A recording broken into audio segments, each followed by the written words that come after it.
Welcome back to my channel. So இன்றைக்கி நம்ம வீடியோவில் என்ன பார்க்க போகிறோம் அப்படின்னா 10th சயின்ஸில் லெசன் 2க்கான புக் பேக் கொஸ்டின்ஸ் தான் வந்து பார்க்க போகிறோம். ஸோ ஆல்ரெடி வந்து லெசன் 1க்கான புக் பேக் கொஸ்டின்ஸ் போட்டுட்டேன்.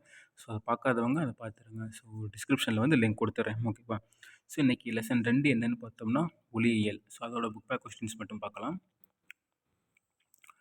ஃபஸ்ட்டு ஒன்று, ஏபிசிடி என்ற 4 பொருள்களின் ஒளிவிலகல் எண்கள் முறையே 1.31, 1.43, 1.33, 2.4 எனில் இவற்றில் ஒளியின் திசைவேகம் பெருமமாக உள்ள பொருள் எது அப்படின்னு கேட்டிருக்காங்க. ஸோ ஆப்ஷன் ஏ வந்து சரியானது.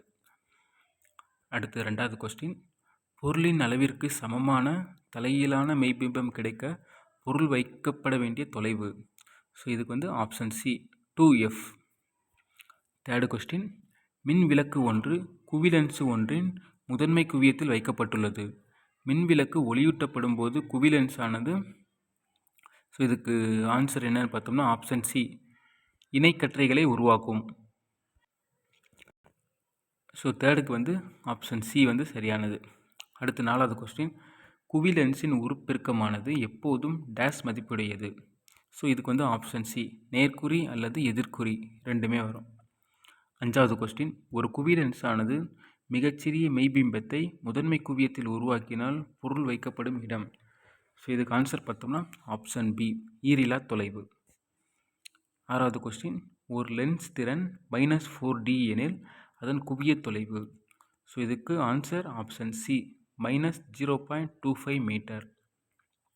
அடுத்து 7வது கொஸ்டின், கிட்டப்பார்வை குறைபாடு உடைய கண்ணில் பொருளின் பிம்பமானது டேஷ் தோற்றுவிக்கப்படுகிறது. விழித்திரைக்கு முன்பாக. ஸோ ஆப்ஷன் சி வந்து சரியான ஆன்சர். 8வது கொஸ்டின், விழி ஏற்பமைவு திறன் குறைபாட்டை சரி செய்ய உதவுவது. விழி ஏற்பமைவு திறன் குறைபாட்டை சரி செய்ய உதவுவது. ஸோ ஆப்ஷன் டி தான் வந்து சரியான ஆன்சர், இரு குவிய லென்ஸ். அடுத்து 9வது கொஸ்டின், சொல் அகராதியில் உள்ள சிறிய எழுத்துக்களை படிப்பதற்கு உகந்த லென்ஸ் எது. சொல் அகராதியில் உள்ள சிறிய எழுத்துக்களை படிப்பதற்கு உகந்த லென்ஸ் எது. ஸோ ஆப்ஷன் ஏ வந்து சரியானது, 5 சென்டிமீட்டர் குவிய தூரம் கொண்ட குவிலென்ஸ். ஸோ இந்த குவிலென்ஸுக்கு வந்து ஒரே ஒரு ஷார்ட்கட் மட்டும் இருக்குது.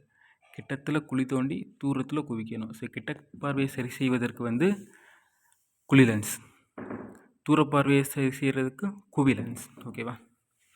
அடுத்து 10வது கொஸ்டின், ஒரு முப்பட்டகத்தின் வழியே செல்லும் நீலம் மற்றும் பச்சை மற்றும் சிவப்பு நிறங்களின் திசை வேகங்கள் VB, VG, VR எனில் பின்வருவனவற்றுள் எச் சமன்பாடு சரியானது. ஸோ விப்ஜிஆர் நம்ம கலர் தெரியும் பார்த்தீங்களா, ப்ளூ க்ரீன் ரெட். அதை வந்து சமன்பாடு ஒரு முப்பட்டகத்தின் வழியாக சென்றுச்சு அப்படின்னு கேட்டால் அதோட சமன்பாடு வந்து எது சரின்னு கேட்டிருக்காங்க. ஸோ ஆப்ஷன் சி வந்து சரியானது.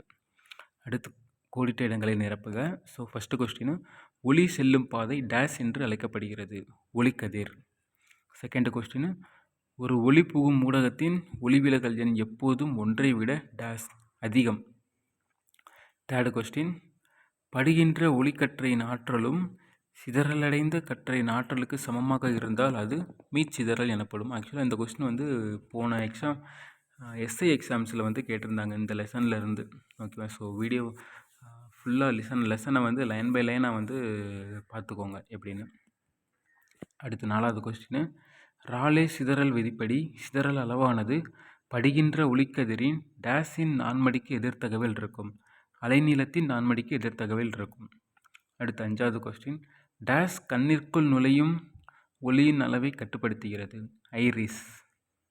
அடுத்து சரியா தவறா என்பதை தவறு எனில் கூட்டி திருத்துக. ஓகே, சரியா தவறா எது வந்து தவறானது அப்படின்னு சொல்லிட்டு பார்ப்போம்.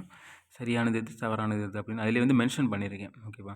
சரிதால் வந்து ஒரு ஒன்ஸ் வந்து ரீட் பண்ணிக்கிறேன். ஃபஸ்ட் ஒன்று, அடர்வுமிகு ஊடகத்தில் ஒளியின் திசைவேகமானது அடர்வுக்குறை ஊடகத்தில் இருப்பதை விட அதிகமாக இருக்கும். தப்பு, கம்மியாக தான் இருக்கும்.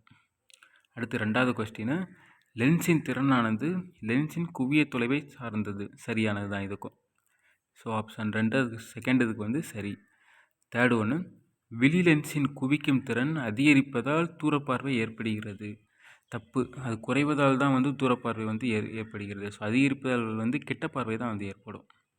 4வது கொஸ்டின், குவிலென்ஸ் ஆனது எப்போதும் பெரிய மாயபிம்பத்தையே உருவாக்கும். தப்பு, மாயபிம்பம் கிடையாது, மெய்பிம்பத்தை தான் வந்து அது வந்து உருவாக்கும். அடுத்து பொறுத்துக. ஸோ ஒரு சைடு வந்து அதுக்கான ஆப்ஷனை வந்து கீழே வந்து மென்ஷன் பண்ணியிருக்கேன். ரெட்டினா அப்படின்னா விழித்திரை, கண் பார்வை அப்படின்னா கண்ணில் ஒளிக்கதிர் செல்லும் பாதை. அடுத்து 3வது சிலியரி தசைகள் அப்படின்னா விழி ஏற்பமைவு திறன்.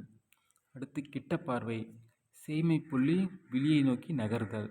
தூரப்பார்வை, அண்மை புள்ளி விழியை விட்டு விலகிச் செல்லுதல். ஸோ 2, 4, 5, 1, 3. அடுத்து கூற்று காரணம். ஃபஸ்ட்டு கூற்று பார்ப்போம். ஊடகத்தின் ஒளிவிலகல் எண் அதிகமாக இருந்தால் அந்த ஊடகத்தில் ஒளியின் திசைவேகம் குறைவாக இருக்கும். ஸோ இதுக்கு காரணம் ஊடகத்தின் ஒளிவிலகல் எண் ஒளியின் திசைவேகத்திற்கு எதிர்த்தகவில் இருக்கும். ஸோ இது வந்து கூற்று காரணம் இரண்டும் சரி, மேலும் காரணம் கூற்றுக்கு சரியான விளக்கமாகும். அடுத்து 2வது கூற்று என்னன்னு பார்த்தோன்னா, விழி லென்ஸின் குவிக்கும் திறன் அதிகரிப்பதால் கிட்டப்பார்வை எனும் பார்வை குறைபாடு தோன்றுகிறது. சரிதான். காரணம் வந்து குழி லென்ஸை பயன்படுத்தி கிட்டப்பார்வை குறைபாட்டை சரி செய்யலாம். ஸோ இதுவும் வந்து சரியானது தான். ஸோ கூற்று காரணம் இரண்டும் சரி, காரணம் கூற்றுக்கு சரியான விளக்கமாகும். ஸோ ரெண்டுமே வந்து ஆப்ஷன் ஏ தான் வந்து சரியானது. ஸோ அவ்வளோதான் ஃப்ரெண்ட்ஸ். ஸோ உங்களுக்கு இந்த வீடியோ வந்து பிடிச்சிருந்துச்சுன்னா நம்ம சேனலை வந்து சப்ஸ்கிரைப் பண்ணிக்கோங்க. ஓகேவா? ஸோ எல்லா லெசனுக்கானுமே புக் பேக் கொஸ்டின்ஸ் வந்து கண்டினியூஸாக வந்து அப்லோட் பண்ணிடுறேன். Okay, thank you.